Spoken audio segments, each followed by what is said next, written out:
Assalamualaikum warahmatullahi wabarakatuh. Puji syukur kehadirat Allah Subhanahu wa Ta'ala yang telah melimpahkan rahmat, taufik dan hidayahnya pada kita semua, sehingga kita bisa berpartisipasi untuk melaksanakan acara diskusi via Zoom ini. Yang kami hormati Bapak Yusuf Istanto, SHMH, selaku dosen pengampu pada mata kuliah Hukum Klinis, izinkan kami untuk menyampaikan hasil diskusi dari kelompok 3. Karena tak kenal maka tak sayang, perkenalkan anggota dari kelompok 3, yaitu yang pertama saya sendiri, Nita Puji Larasati, dengan NIM 2021-2046, Kevira Audia Suraya 2021-20081, Stefania Kusuma Wardani 2021-20087, Dia Ayu Safitri 2021-20099, Anggraini Kusuma Wardani 2021-20100, Muhammad Fariski Ilham Prasetya 2021-20105, Putri Nabila Oktavia 2021-20138. Selanjutnya akan dibacakan oleh Kevira.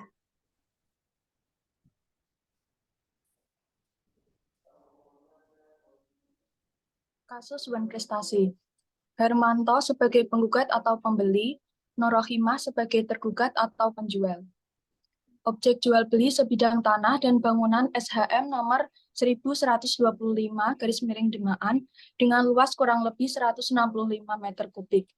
Dalam akta jual beli nomor 19/Kudus/2006 pada tanggal 28 Januari 2006 di hadapan notaris dan PPAT di Kudus Suryanto SHMKN.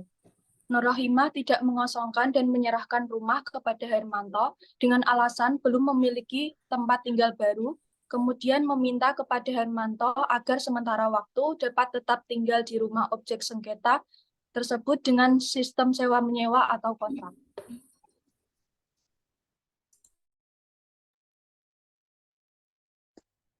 Bahwa atas permintaan tersebut, kemudian Hermanto dan Norohimah membuat perjanjian kontrak sewa-menyewa rumah objek sengketa. Sewa-menyewa tersebut tertuang dalam Akta Kontrak Sewa-Menyewa Nomor 5 Tahun 2006, tanggal 18 November 2006, yang dibuat di hadapan notaris dan PPAT Suryanto SHMKN atau turut tergugat dengan jangka waktu selama 3 tahun, yakni sejak tanggal 28 Januari 2006 sampai dengan 28 Januari 2009, dengan nilai kontrak disepakati sebagai 15 juta rupiah untuk 3 tahun. Bahwa pada tanggal 8 Oktober 2008, Hermanto pernah memberitahukan kepada Norohimah jangka waktu kontrak sewa-menyewa rumah atau objek sengketa akan segera habis, yakni pada tanggal 28 Januari 2009.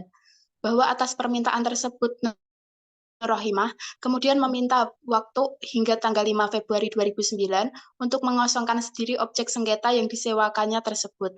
Atas permintaan tersebut, Hermanto memberikan kesempatan atau kelonggaran waktu hingga tanggal jatuh tempo untuk pengosongan rumah, yakni tanggal 25 Februari 2009, Norohimah masih tetap menempati tanah dan bangunan objek sengketa dan tidak memenuhi perjanjian sebagaimana dimaksud dalam Akta Perjanjian Pengosongan Rumah Nomor 13 Tahun tanggal 12 Februari 2009 di hadapan notaris dan PPAT Suryanto SHMKN atau turut tergugat.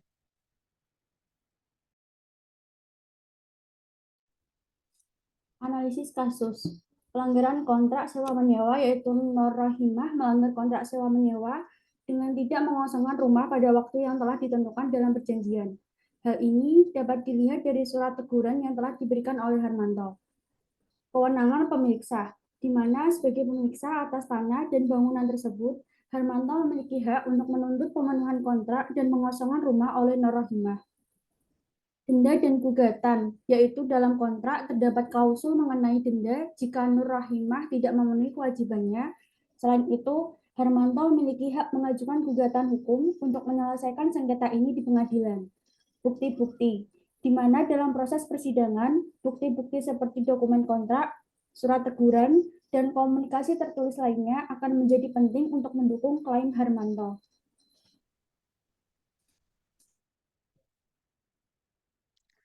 Berdasarkan analisa tersebut, menyatakan bahwa Hermanto memiliki dasar hukum kuat untuk menuntut haknya atas pengosongan rumah oleh Nur Rohimah melalui jalur hukum yang sesuai. Terdapat dalam pasal 1266 KUH Perdata Indonesia yang mengatakan bahwa setiap pelanggaran kontrak mengakibatkan kewajiban untuk mengembalikan segala kerugian yang timbul akibat pelanggaran tersebut. Pasal 1267 KUH Perdata. Pihak terhadap siapa perikatan tidak dipenuhi dapat memilih apakah ia, jika hal itu masih dapat dilakukan, akan memaksa pihak yang lain untuk memenuhi perjanjian, ataukah ia akan menuntut pembatalan perjanjian, disertai penggantian biaya kerugian dan bunga.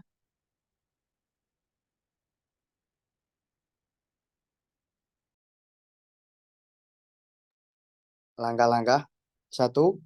Pemeriksaan dokumen kontrak, yaitu memeriksa dokumen kontrak jual beli serta kontrak sewa menyewa antara Harmanto dan Nur Rohimah, memastikan semua ketentuan, batasan waktu, dan kewajiban yang disepakati tercatat dengan jelas dan sah menurut hukum.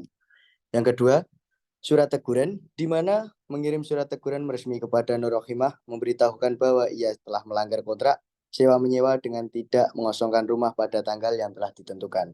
Surat ini harus menyebutkan klaim Harmanto dan memberikan batas waktu tertentu untuk menyelesaikan pelanggaran tersebut.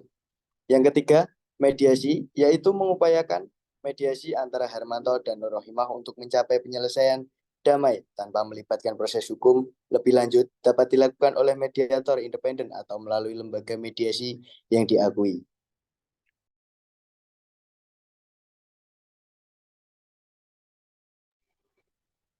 Langkah-langkah yang keempat yaitu gugatan hukum, yaitu jika mediasi tidak berhasil, maka Harmanto dapat mengajukan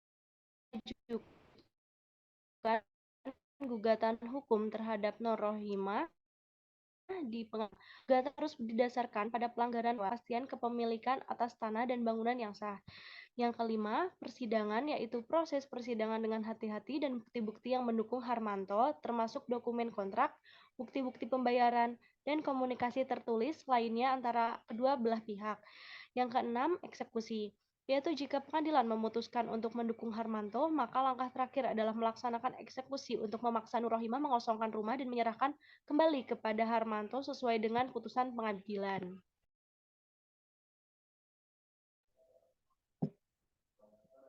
Kesimpulan. Dari uraian di atas, cara penyelesaian untuk beban prestasi terkait sewa menyewa langkah pertama adalah dengan memberikan somasi kepada si penyewa.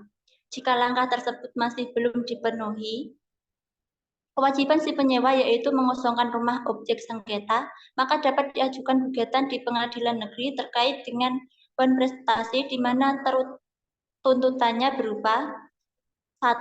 Pemenuhan perikatan, 2. Pemenuhan perikatan dengan ganti kerugian, 3. Ganti kerugian, 4. Pembatalan perjanjian, 5. Pembatalan perjanjian dengan ganti kerugian.